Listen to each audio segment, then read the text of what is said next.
Welcome to this public Centre for London webinar. Our title today is Should London Embrace E-scooters, E-bikes and other emerging vehicles? We're really pleased to have all of you with us. We've got, it looks like almost 100 people, our maximum on Zoom, and we're looking forward to having potentially hundreds more following us on the YouTube live feed.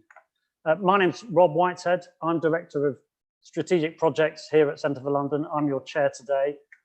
First thing to say though is if there's any kind of catastrophic technical failure where I am, my colleague Nico Bossetti, who is a kind of younger, better looking, much more hair version of me, is ready to step in and chair. I'm sure he'll do an even better job than I would. So don't panic if that happens. So before I introduce our panel, I'm just going to say a few words about Centre for London, why we're holding this event now, and set the scene a little bit, and then we'll hear from far more expert people on this really, I think, interesting subject. So Centre for London is a think tank for the capital. Our job is to develop new solutions to London's critical challenges, of which there are obviously very many at the moment. And we advocate for a fair and prosperous and sustainable global city. We publish research, we stage events like this now, and in normal times, physically, obviously, we convene and we influence. We know this virus is having and will have profound knock-on effects for many aspects of our lives. It's laying bare hidden problems, highlighting really stark inequalities and revealing much fragility and interdependence of the infrastructure that supports us. So we're at Centre for London, we're working on a recovery programme, which includes this event series, which is aiming to bring you closer to the Londoners that are leading the capital's response to this virus, and I think this is especially true in this event, to the thinkers and policymakers that are going to help shape tomorrow's London. Today, we're focusing on the role that e-scooters, e-bikes, and other small electric vehicles might play in the city's transport mix tomorrow and in the more distant future. I'm delighted we're being joined by some, I think, really interesting voices in this discussion. We have David Zipper, who's a visiting fellow from the Harvard Kennedy School and something of a kind of leading global expert in the subject. We have Emma Silver, who is ex-special advisor to Secretary of State for Transport and head of public policy for Northern Europe for Bird, one of the leading shared scooter operators. And we also have Dr. Amit Patel, who's a writer and a prominent disability and accessibility campaigner. In terms of the format, we're going to hear from our speakers, we'll get something of a discussion going, and we will take questions from the audience. If you're on Zoom, you should be able to see a Q&A function. You'll be able to submit questions there. I will be able to take those and put them to the panel. If you're on YouTube and you're not able to get into the Zoom meeting, you can follow us and respond and put questions using the hashtag LDNResponds. Please also use that if you've got any comments or links you want to share. That would be great. We're going to try and get through as many of your questions from both sources as we can before 5 p.m. For those of you on Zoom, we've got a poll set up. We're going to actually ask just a very direct question. Now it should be coming up. And the question is, would you use an e-scooter in London if it were legal? So if you could answer that, that would be super helpful. We'll come and take a look at the results later on in the event. So let me maybe just set the scene for this discussion. So Londoners are slowly starting to head back to their workplaces, but Transport for London are now discouraging commuters from using public transport. And some people definitely are considering new ways to travel. There was a poll yesterday from ICM showed 20% of people in the southeast, including London, say they're more likely to cycle after the lockdown. We've had all these changes with the street space scheme emerging on our streets too. But it seems clear lots of people who previously used public transport may return to their cars. And that threatens lots of progress we've made on improving air quality and congestion. We know, those that are sort of leading this pandemic in a sense, we know from Wuhan that air pollution and car use are already back to pre-crisis levels. And I've just seen this morning a report from Beijing that it's 50% higher than pre-crisis car use, which is frankly quite shocking, but in a way not surprising. So meanwhile, elsewhere, we're seeing rapid developments in motor, battery and IT technology, and a whole new class as a result, a whole new class of vehicles is emerging under this banner micro-mobility. We'll hear more from others as we move on, but for us, it encompasses e-bikes, which have been around a long time and are legal, but they've never been very popular in London. It also covers e-scooters, which currently are not legal. Now, both these forms and others are quite visible in the kind of street scene of many European cities. And we'll hear more from the US too, but they're not happening here in anywhere near the same levels. On May the 9th, the government announced that councils could start pilots of shared e-scooter schemes. This was opening up something that was available to, I think, 4 cities outside London already. There aren't many details yet on process, but the government's suggesting, as part of their response to this kind of potential new Carmageddon, that they could be on the streets as early as June. On Monday, they released more detailed consultation on temporarily legalizing e-scooter, shared e-scooter schemes. So this is a very, very sort of febrile moving policy space, to put it mildly. So the question really is given that these devices are socially distant and low carbon, should London now embrace this opportunity to see them on our streets and have them in our transport mix? And what can we learn as we do that from the experience of other countries? Before we go over to David to hear more, I wonder if we've got results of the poll. Do we have that? Oh, here we go. Okay, very good. So I'm assuming everyone else can see this. Our poll is saying 55% of you would use an e-scooter if it was legal. 29% say no, 13% don't know. I tell you, this is backed up by the man in the street view. I was talking to someone about an electrician I met on the way in today who said he really wanted to buy an e-scooter. He could really see use of it. It's something that seems to appeal to, to users, a bit mildly.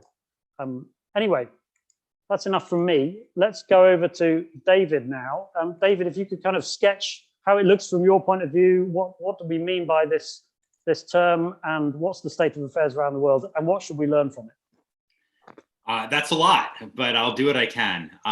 Thanks for inviting me. It's good to be with everyone from Washington, D.C.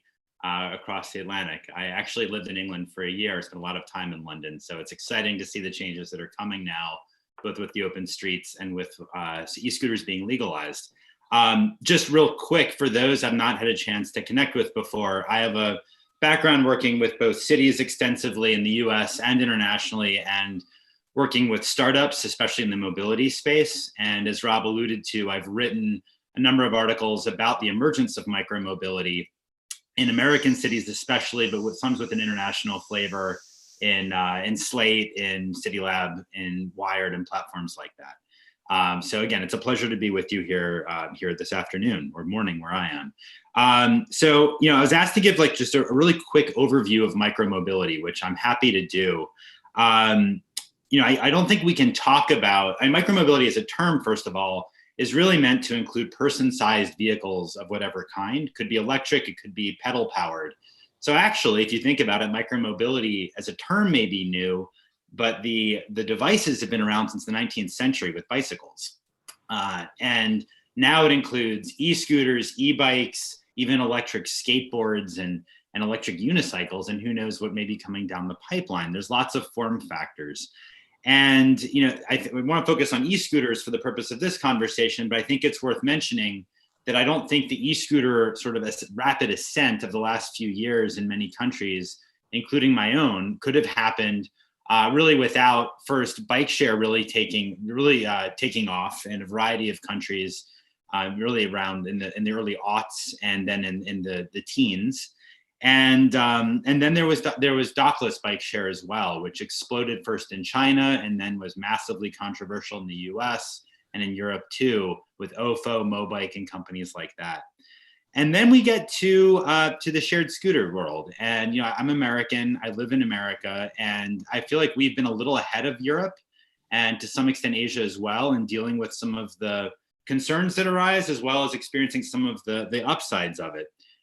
E-scooters first emerged unexpectedly because they just showed up on the streets in Santa Monica, California in, I believe it was September, if I'm remembering right, in 2017. They were so massively popular that that was September 2017. In 2018, which is the first full year they were around, in America, we had more e-scooter trips taken than all of docked bike share trips. And docked bike share was well established at that time in so many American cities. It's just been a really explosive growth. And I know from my European colleagues and friends that on the continent and I've seen them myself, scooters have been popular there too, but probably coming a little bit later. I say popular because they're used a lot, but they've been massively controversial. And just to sort of point out a few of the controversies around them that have really popped up, there's questions about blocking the right of way on sidewalks for people who are pushing a stroller in a wheelchair. There's questions about privacy with the data that comes from shared scooters, how government accesses that, what it's used for. Most importantly, where do people ride? Should you be in the sidewalk? Should you be on the street with cars in a bike lane? We've actually had American cities in the early days, literally some city would legislate you have to be on the sidewalk with a scooter, and others would say you have to be in the street with cars. It was a bit of a mess. Again, one of the advantages with the UK, I feel like, is, as Rob said, you're a bit of a laggard in adopting legislation to make e-scooters possible, but you can learn from some of the mistakes that other places have made, including, frankly, my own country. There's a lot of controversy about vehicle caps, how many devices should be allowed in total, and for a fleet for an individual company that's permitted. Should there be a ceiling or a speed or on speed? Like, should there be a mandatory speed governor, which is something that American cities have all required, and I believe they're widespread in Europe as well. And then there's a question of injury risk. This always comes up, how dangerous they really are. In my experience, I'll say just briefly, I'm just raising the issues at this point, we can get more into it later. There's an injury risk to those who are riding scooters. I think that's been shown to be true, but it's negligible for those who are not on a scooter. In other words, you're much more likely to be hurt or killed by an automobile than by a scooter, and that can get lost, I think, in the discussion. So I threw out a lot of controversies and a lot of concerns, but I have to say, in the US, now that scooters have been established for a couple of years, most city governments, now they've got their arms around it, like scooters and are looking to support them. And the main reason for that is that a variety of cities, from Minneapolis to Chicago to Portland to Hoboken, have done analyses of how people would have traveled if not for scooters. And pretty consistently, around 40% of trips would have otherwise been taken in a car, an automobile, or on ride hail. And that's really led to a general consensus, I'd say, of transportation experts, at least in the US, and I think to a large extent in Europe as well, that there is a real substitution effect that's positive for automobile use. Especially, this is important right now as cities like London emerge from the coronavirus lockdowns. So I'll just briefly, if I've got time, Rob, to speak to a couple of the pitfalls that I would suggest London look out for, Sure. Based on the experience in the States. Because I do think, just to stress it, But with the lockdowns ending and people being wary of public transit, I think this could be a moment for micromobility to become popular. Although, and I've written about this in City Lab and just a few weeks ago, the valuation of these companies is way down because people are traveling less. A couple of pitfalls I would encourage Londoners to keep a lookout for, and for officials to look at. You want to make sure you're capitalizing on the data generated from these devices. Use that to make sure that the companies are staying within the rules of where the devices should be deployed, and making sure they're not leaving broken ones on the street. You want to make sure that you have an organized way of distributing the devices and leave it where they can be parked. Sometimes there's requirements with parking zones and lock twos in downtown dense districts that can make a lot of sense, but you allow more flexibility in more outlying areas. I think that's a really good idea too, another topic I've written about. And then my strong suggestion, based on the learnings on this side of the Atlantic, is to consider flexible caps that are based on utilization, as opposed to hard caps saying we are going to only allow X number of devices per company, come hell or high water. Because you want to incentivize the companies to show high usage and watch it that way. And then finally, just because I think this is something that the scooter companies have not gotten enough pushing on in the States, quite frankly, is that these scooters are expensive. And if we really are serious about, shared scooters are expensive. And if we're talking about them being a viable substitute for transit after the lockdown, it's important to ask, if people can afford it. And with due respect to Emma, just to cite her company, Bird, in Los Angeles, a 10-minute trip on a Bird scooter costs almost $5. And that's, of course, on top of any fare paid for transit for a first mile, last mile connection. But you start to think, like, is $10 a day, you can do the math for what that is in pounds, really something that a lot of people can pay for? And I think that's something, the pricing piece, that you want to keep an eye on as you move to allow scooters in the UK. And I will pause there. I meant to say this up front, by the way, but this is stuff I get deep into. If people want to follow up afterwards, I'm always available on Twitter at David Zipper. Done. Thank you, Rob. David, that's absolutely brilliant. And before we go to Emma, I've just got two questions just to help us understand what's going on in the US and perhaps elsewhere that we don't know about. And that's about, firstly, private scooters. Yeah. And secondly, e-bikes. Can you give us a sense of how developed those are in the US or elsewhere? Great. That's important. So you mean privately owned? Yeah. So that's a great question. And I had to move over this quickly, but it's a really important question of whether people are going to be owning or sharing these devices. It's still micromobility either way. Yeah. And there's been a gradual trend in the States, definitely with e-bikes. Jump is the main e-bike share provider, and we've seen in America many people choosing to buy bikes rather than use Jump, but also gradually with scooters too. As the price of buying a quality scooter has fallen consistently, the batteries get better, the quality gets better. People are smart and they can do the math and recognize that if they're a regular commuter on a shared scooter service, then maybe it makes sense to actually buy your own. And there's a question, particularly if prices remain where they are for shared devices, of whether shared scooters become something that you use as a tourist or for fun because you're on a date or it's a nice afternoon on a Saturday, as opposed to something that you rely on for the 3 or 4 trips you're going to take around a dense city every day. Great. Thank you. I think that's probably a good way to lead into Emma. Emma, do you want to just make the case for shared scooters in London? Yeah. And perhaps the rest of the UK, but we're mostly interested in London. Yeah.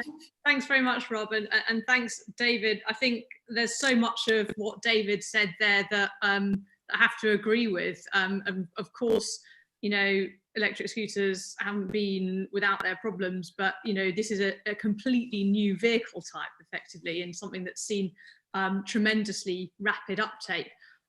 Just to quickly respond on the pricing point, I think absolutely agree with you that affordability is really, really important when you're considering bringing a new type of vehicle in, and especially if you're looking to bring that to areas that are underserved by other forms of transport and public transport.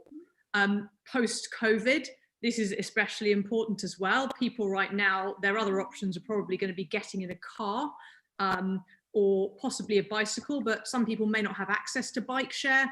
They may not be able to afford a bike, or they may not have anywhere to store a bicycle. So the cost of a ride on an electric scooter is comparatively low. I think the LA example is probably a little bit unfair because California is one of the wealthiest places to live in the world. Our prices are all locally adjusted and benchmarked against things such as the cost of living, what are the costs of the alternative forms of transport in that particular city. So of course for London, we would look at that and take a view on what the right price would be. We also do in all of our markets offer special packages for commuters, for those on low incomes, for war veterans. So there are all kinds of groups that will get special exemptions and special discounts to ensure that that affordability is there. And that's something that we really pride ourselves on as a business and think is really important. Of course, the climate element of this is hugely important. We've seen these huge gains post-COVID, like air quality in London has probably never looked better, but that has come at an enormous cost to the economy. And the real challenge is to sustain those green gains that we've got and to make sure that we can keep those once the economy starts going again, once people get back to work again. So I think that having a green, affordable transport option, giving people another alternative, like scooters are not going to solve every journey problem in London, of course they're not, but giving people another alternative to prevent what Rob called Carmageddon is absolutely, I think, the right thing to do. If you haven't heard of Bird, we are actually operating in London already, although it's a very small operation because it's on a chunk of private land, because that's the only place in the UK that you can currently legally ride an shared electric scooter, because the private land is exempt from the Road Traffic Act, which is what makes scooters illegal in the UK. We've been operating there for about a year and a half now. And the hosts, our landlords there, have been great partners for us. It's allowed us to showcase the vehicles so people can come and try them, because lots of people in the UK have never ridden an electric scooter. So, having that operation has been great for us, but we're ready to get out of the park now, and we'd love to actually be in London and be part of the post-COVID recovery plan. I think that one of the barriers to doing that in the past has been perhaps a fear that we might cannibalise some journeys from other forms of transport, like public transport. Clearly right now we're in unprecedented times because even TfL are trying to encourage people not to use public transport unless they absolutely have to. So we've got really a once in a generation chance here to reset people's ideas about how they make their day-to-day journeys in London. So as they're coming back to normal life, whatever the new normal looks like, thinking again about whether or not they can make their journeys in a different way. Perhaps that would be bikes, and perhaps that will be electric scooters. Perhaps they'll start walking more. And I really hope that we do see a more of an uptake of micromobility, cycling and scooters, not only to improve congestion and air quality in London, but I think it just makes the whole city more livable. I also think that it's great to have more support. There's another sort of chorus of voices who are going to be in favour of more infrastructure that starts to move away from prioritising cars. I think that's the right thing to do. We've seen the Mayor of London making an announcement about wanting to pedestrianise large parts of London. Those kinds of moves will encourage the uptake of cycling. So those are steps that cities can take to increase the uptake of cycling and of the use of scooters as well. Emma, quick question. Are you optimistic now, given that the government has opened up this sort of chink of possibility, that we're going to see some deployment of shared scooters in London soon? And if so, how do we get there, and how soon do you think?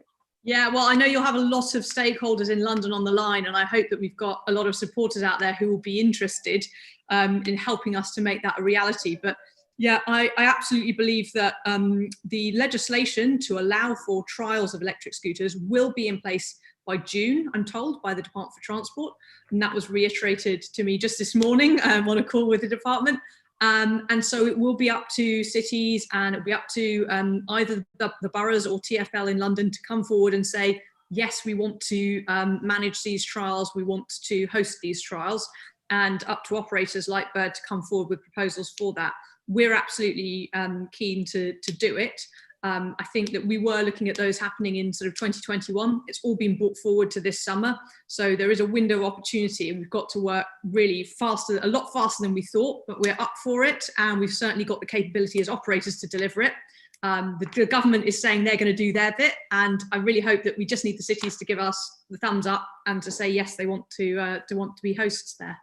Yeah, and very quickly, before we come to Amit, because London's complex and big, and there are overlapping and competing jurisdictions and the like, do you have from Bird's point of view, or maybe you can speak as from shared, providers in general, what the kind of minimum viable geography might be for you to go for it in London? Because it may be the case that we don't get a London-wide approach.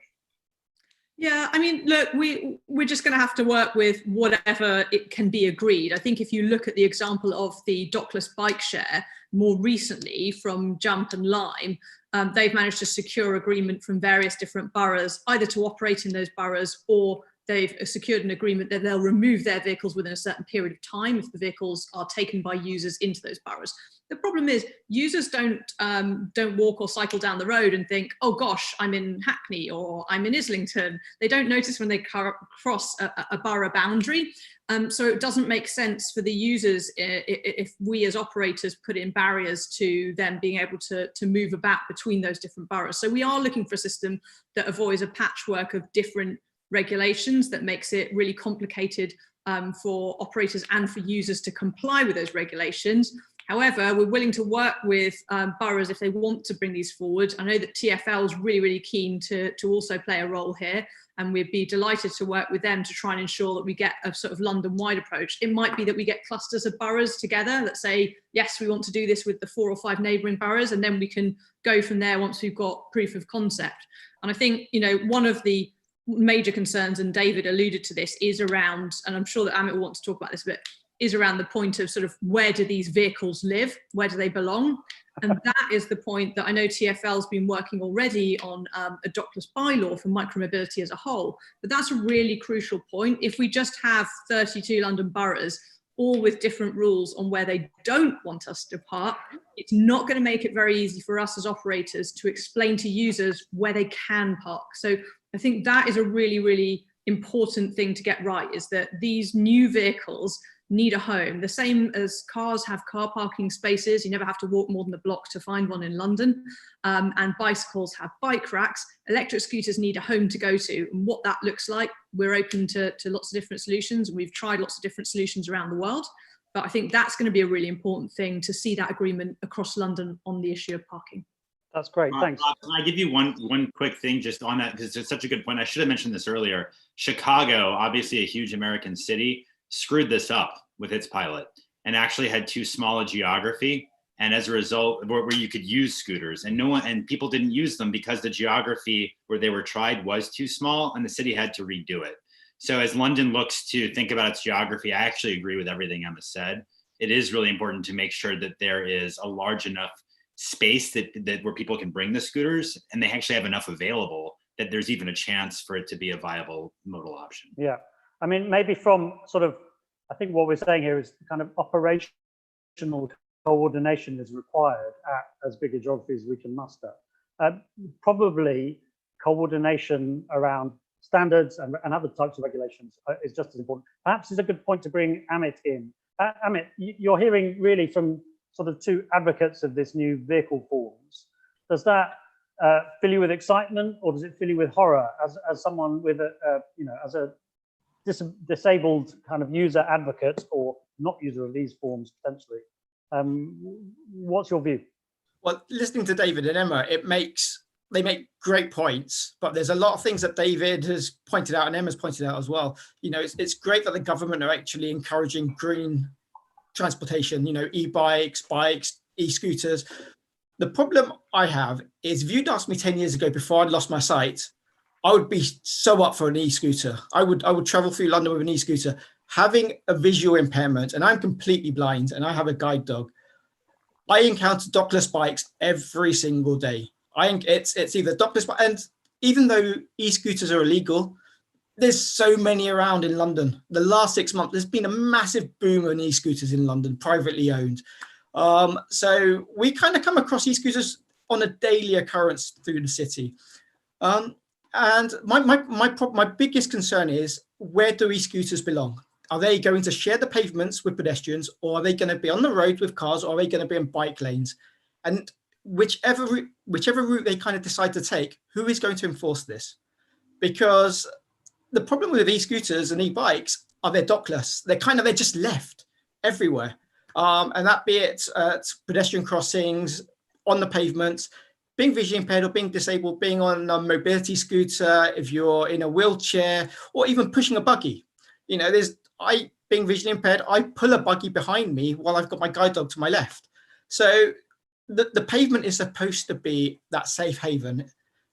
With London as well, going through the whole shared scheme developments, you don't know where the roads are, you don't know where the pavements are, you don't know where you should be walking. We've managed to actually take away a lot of the street clutter in London. In the last few years, a lot of street clutter has been disappeared. It's all disappeared, but now you're introducing bikes and e-scooters, and that's where it gets challenging. I do a lot of work in Paris, so I come across e-scooters a lot in Paris, with my guide dog and without. The amount of times I've tripped over an e-scooter, because they're not like bikes. Bikes are quite big. They're obvious when you kind of get to them with a white cane. An e-scooter isn't. It's very difficult to actually determine if it's on its side or it's fallen over.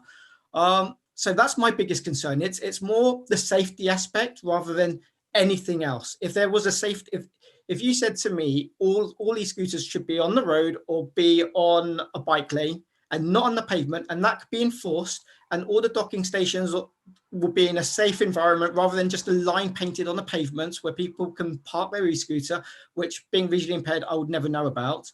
If that can be enforced, I'm up for it. I think it's a great idea. I think it's a better way of getting around London than jumping in a cab or taking your car in, or even doing the underground. From point A to point B, it's quicker probably to walk than it is to take a tube sometimes. So I'm all for a great, a way of actually navigating London, but it just has to be safe. And I think it's the safety part that really concerns me, but doesn't just concern me, it concerns a lot of charities as well. There's quite a lot of talk from other charities talking about, are they going to block up the pavements? It's all about the safety at the moment.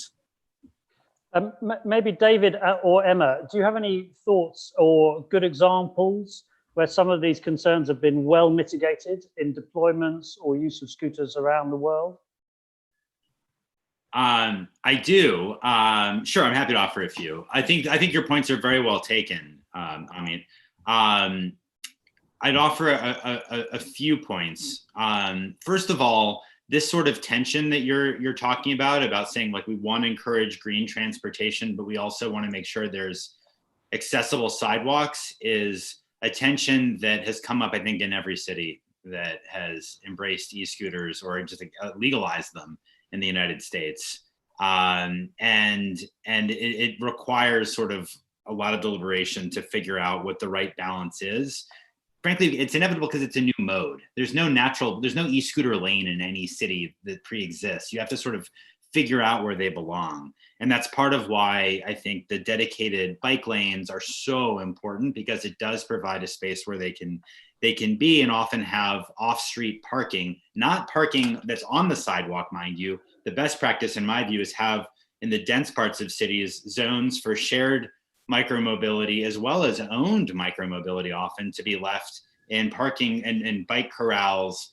That's what we call them in the States, at least, that are in the street itself. And I'll make a couple points about where there's been some interesting approaches to this. In one city, San Francisco, which is one of the densest, richest cities in the world, or not, one of the richest, some of the densest in the world. In America, it's one of the densest. But there, they have a unique requirement that, or unusual requirement, that every e-scooter has to have a lock-to device where they can't be left on the sidewalk anywhere. They have to be attached to something like a signpost or a fence or something like that. Not every city can get away with that, but in the most high demand cities, I think you can, and London might be in that space. The other thing I wanted to flag, and this is something that I think a lot of American cities have realized is important after they've adopted e-scooters or legalized them, is the importance of data coming from these devices. They all have sensors. So a city should be able to know if a device is stored or left improperly, parked improperly, if it's broken and needs to go get moved. And that's something that I'm sure TfL is going to be very thoughtful about. And we could go deep into that if need be, but it's so important that data be used to help make sure that scooters are stored properly, especially in the beginning when the riders aren't going to really know the rules no matter what. They're figuring out themselves. Emma, I'm sure you have thoughts too. Yes, and of course, like as operators, we take the project of educating riders very seriously. We do constant education throughout all our markets, especially in new markets. I think it's important to, where it's possible, obviously given COVID, this will be difficult to try and have face-to-face events where people can come and try out the scooters and hear actually what the rules of the road are.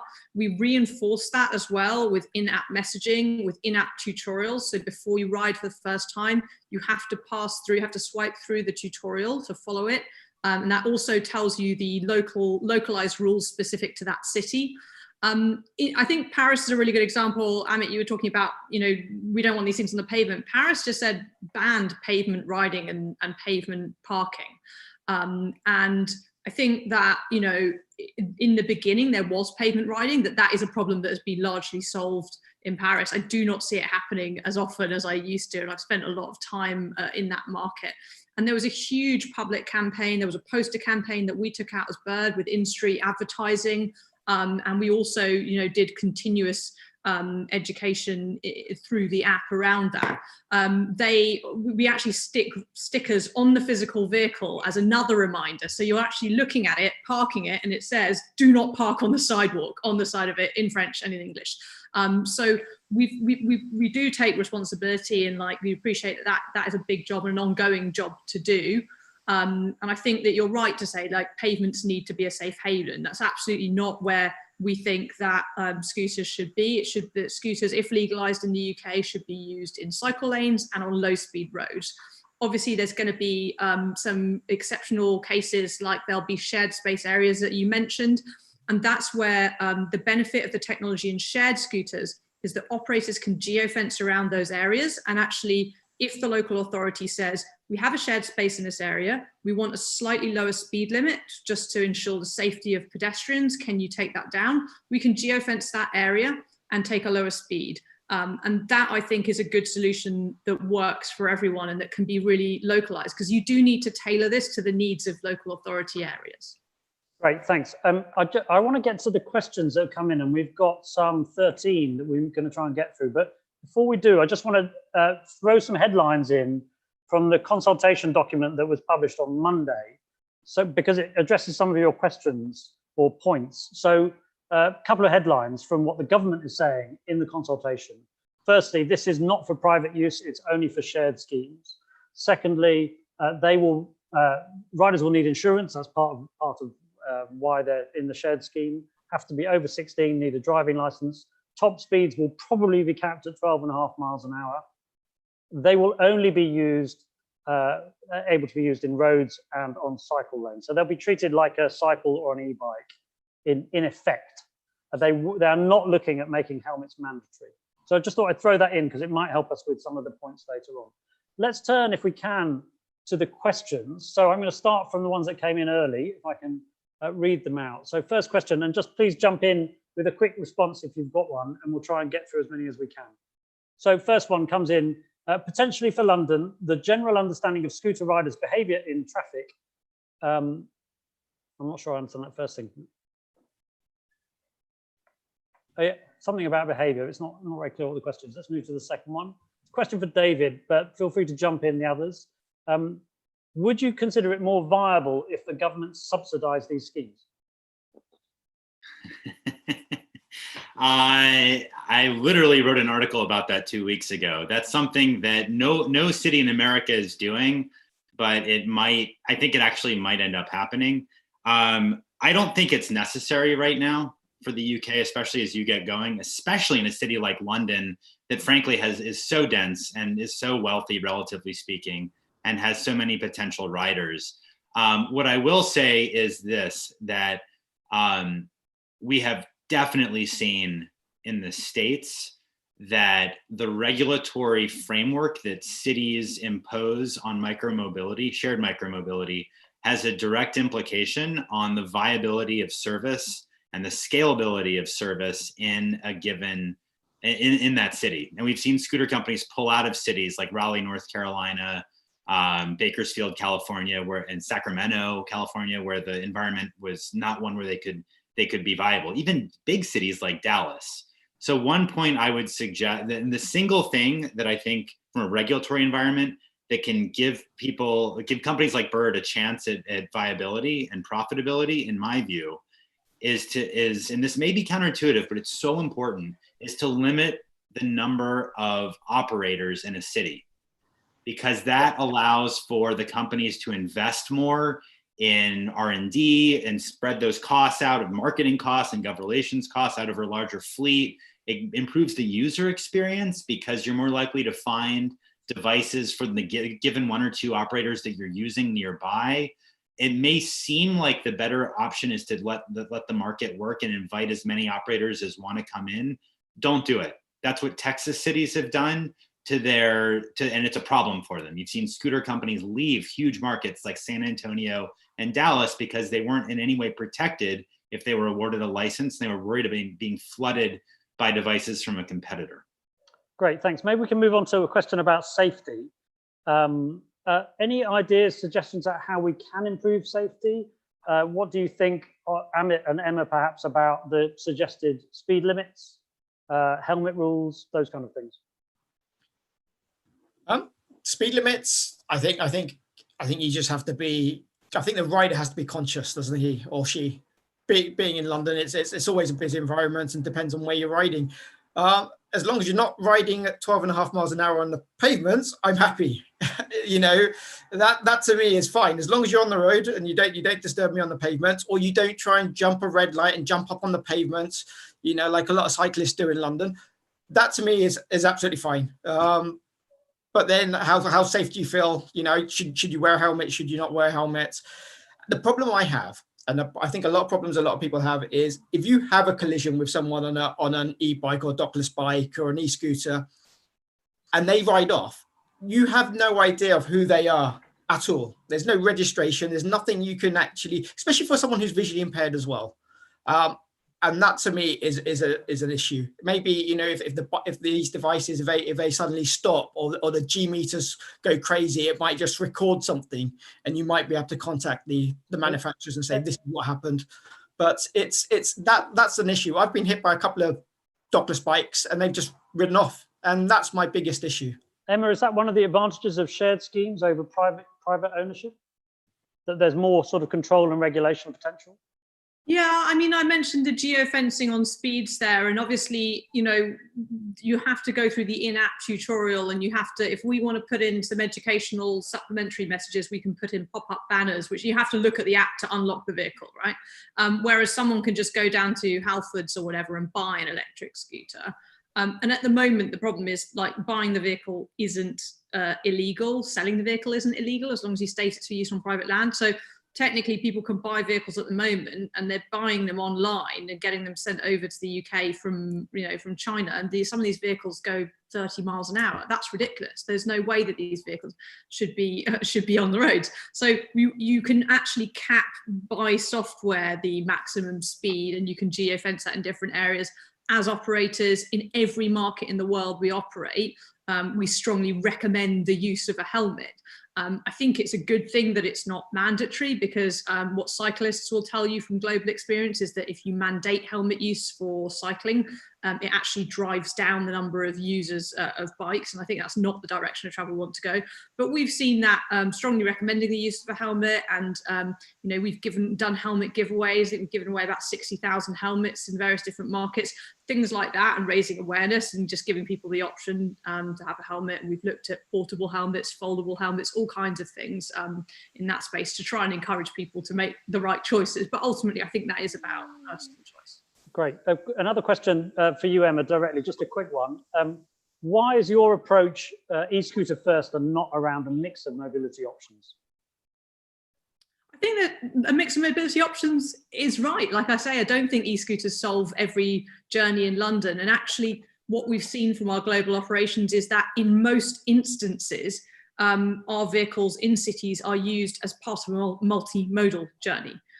So people in Paris report to us that they've actually changed the way that they run errands or commute because they can make that final mile of their journey on an electric scooter.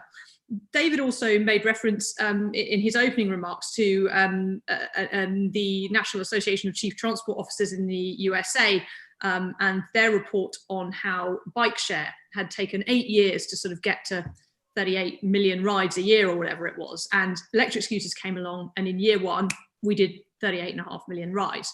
And it had taken bike share 8 years to get to that level. Now, what was interesting about that report was that it also showed that in the same year, bike share in the US didn't go down. So we weren't cannibalizing journeys from the bike share operators. We were just creating, like, making the pie bigger. We weren't sort of taking a slice out of someone else. So I think there's not always like a one-for-one modal shift when you introduce e-scooters into a market. I think you're going to just change the way that people move around cities completely.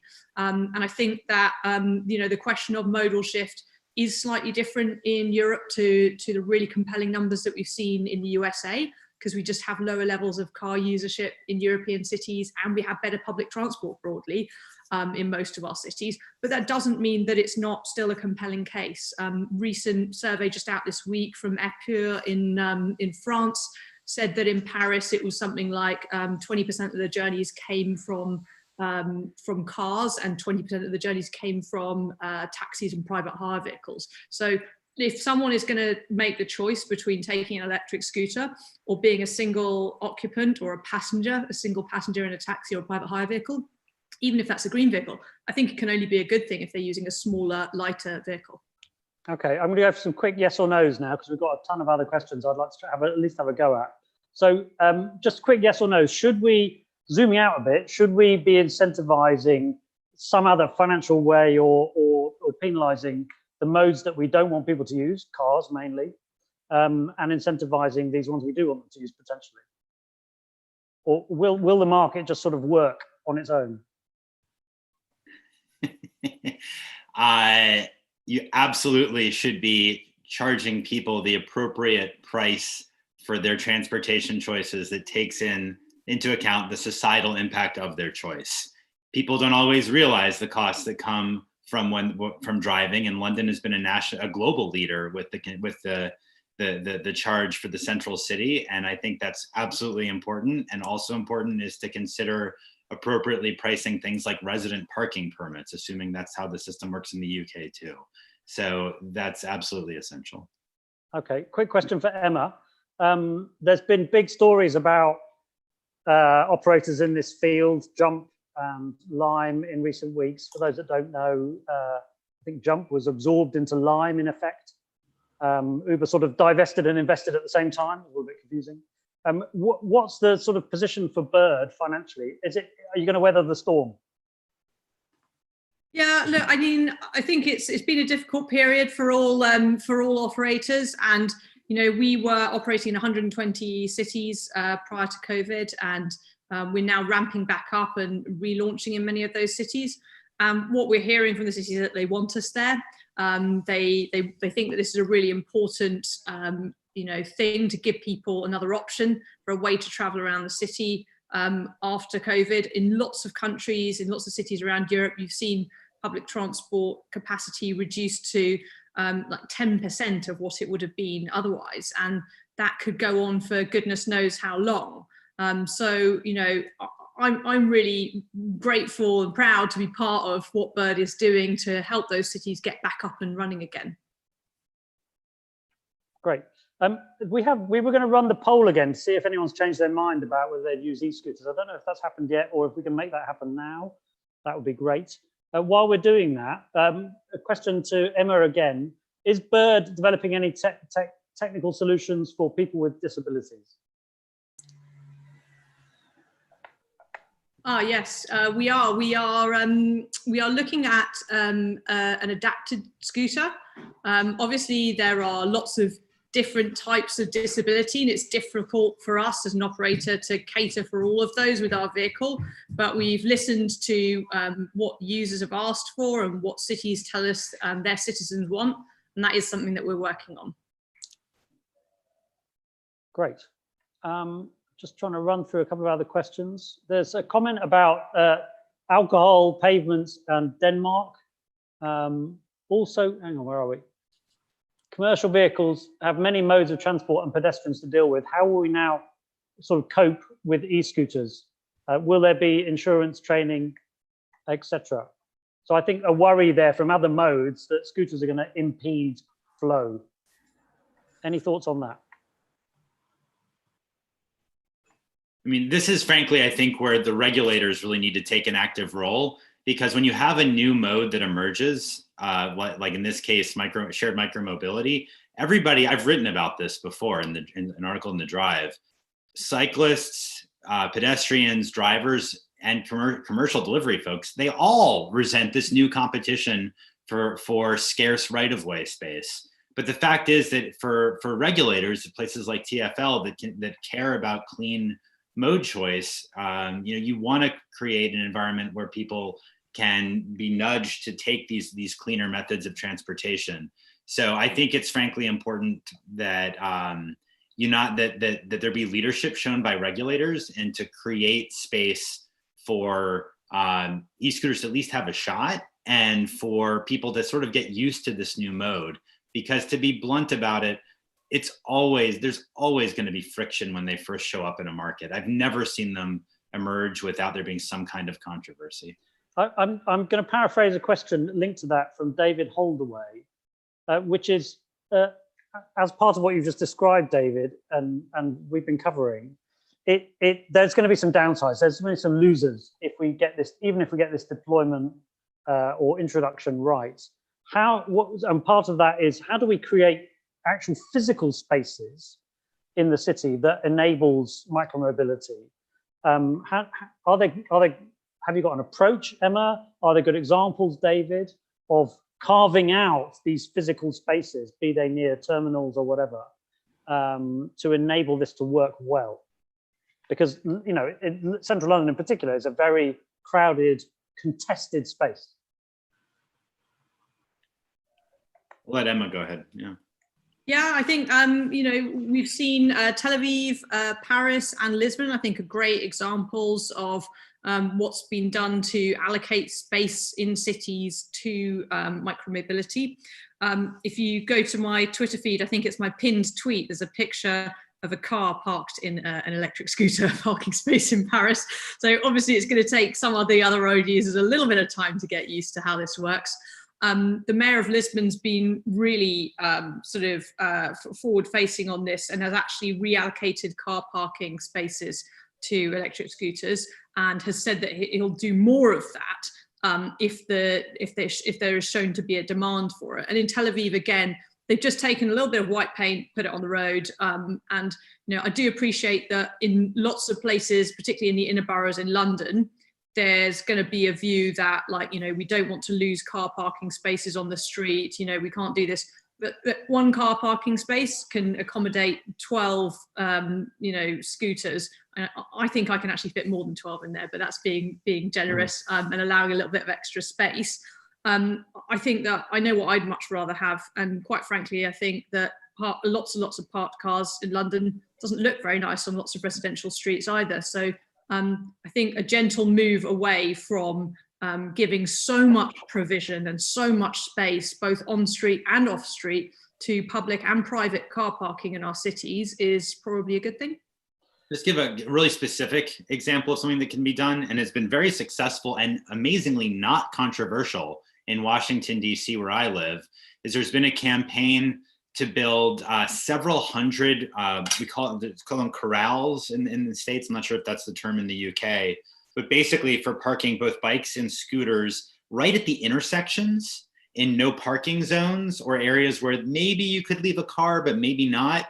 Because what's great about that is that it expands capacity where you can leave these devices when they're not in the way of people, and just make it easier to find a parking spot. But it also has a Vision Zero benefit because it clears makes more visibility for drivers as they're approaching the intersection. They're not looking around a parked vehicle. It's been a big win where I live in Washington, and it's something in many other American cities are starting to look into. That's really helpful. I'm going to paraphrase a couple of questions and then we're going to have to leave it there. But one last one on how do we kind of regulate and enforce good behavior here?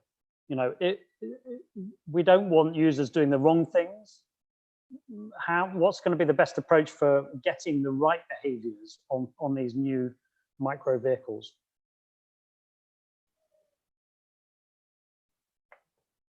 Anyone want to jump in on that? Is it licensing? Should they have registration plates? Should there be individual insurance? Yeah, happy to jump in. I mean, the DFT is consulting at the moment on a number of those options with respect to what should happen for the trials. Some of what we have in terms of those regulations around the trials might not be what ends up being the full legislation. It's just what they're capable of doing in secondary legislation in a couple of weeks. So I know, for example, that during the trials, you will have to have a driving license or a provisional driving license in order to use one of the shared scooters for the purposes of the trial. Now, that's not something that I'd like to see in regulations in the long term, because I think it puts electric scooters in a very, very different place to where electric bikes are. Electric bikes, you don't need a driving license. I don't see any reason why it should be any different for electric scooters. They've got the same safety profile. They're about the same size, speed, weight, etc., etc. So why create a different category for them? And again, you know, license plates, I think it's something that we can as operators accommodate, and obviously the private market for those privately owning them could accommodate this as well, but we don't have them for e-bikes. I think it's a huge and unnecessary sort of bureaucracy to attach to it. And I think that if people are concerned about, you know, how do we catch people committing crimes on e-scooters or identify riders, there are other mechanisms to do that that don't require putting a license plate on every vehicle, which starts to move electric scooters more into the class of like a moped or a motorcycle. And I think that's the wrong direction of travel. Great, thanks. I'm conscious of time. We're due to end in a minute or so. I'd like to offer up the opportunity for a sort of final closing thought to Amit. From what you've heard, are you feeling more confident about this new vehicle class, or are you more worried? No, very confident. You know, I think a lot of it comes down to the user. I think rather than, you know, you can put all the infrastructure there, you can put all the technology into the e-scooter, but it all comes down to how it's used. And if it's used correctly, I think it'll be a safe environment to navigate. You know, they stick to the roads, they stick to the cycle lanes. I think that's what it is. I think as long as the end user knows what they're doing, they're conscious of what they're doing, and they've kind of you've given them the tutorials, you've given them that, you know, this is what you should do and this is what you shouldn't do, and hopefully this is what they respect. I think we could all share, you know, the roads, the pavements, the bike lanes all together and still be safe. Great, thank you. Well, look, I'm going to wrap up there, but before I do, a couple of things. We've just seen the second poll, very similar to the first poll. I think it might actually be lower on the yeses following our discussion, which is kind of interesting. So thank you very much for everyone participating. Thank you so much for everyone watching and who's provided questions. I'm sorry we couldn't get through them all. That's my bad, as they say. Hopefully this will be the first of many discussions like this as we try and explore new ways to solve London's big challenges. I just want to say specifically on this topic, it feels to me, and I've had the privilege of looking through the attendee list, that there is, which is brilliant, and a really great cross section of the kind of people you'd want involved. But there's an opportunity here for collaboration and coordination, and potentially doing some research to help us get into a better place for exploring how London might adopt these new technologies, these new vehicles. So if you're interested in anything like that, please get in touch with me, get in touch with anyone else at Centre for London if you're up for partnering. I think there's sort of aligned with that, there's a kind of coordination piece across London, having spoken to people at TfL and boroughs just this week on this topic. There is a sort of coordination need to make sure London really gives this good consideration and potentially sort of leapfrogs and becomes, you know, one of the sort of beacons of best use in the public interest of these new forms. So with those thoughts, I'll just say thank you very much to Amit, to David, to Emma. You've been fantastic, much appreciated. I'm sure we'll get similar views from some of the people who've been watching, many. Just bear in mind that we at Centre for London are doing more work on the recovery in general. You can sign up to our newsletter. You can follow us on Twitter at Centre for London. Please keep in touch. If you're interested in working with us on this topic or in any other topics that are important to London for our tomorrow or our future, then please do get in touch. I'm going to call it a day there. Thank you very much. Have a great evening. Thanks. Thanks very much, Rob.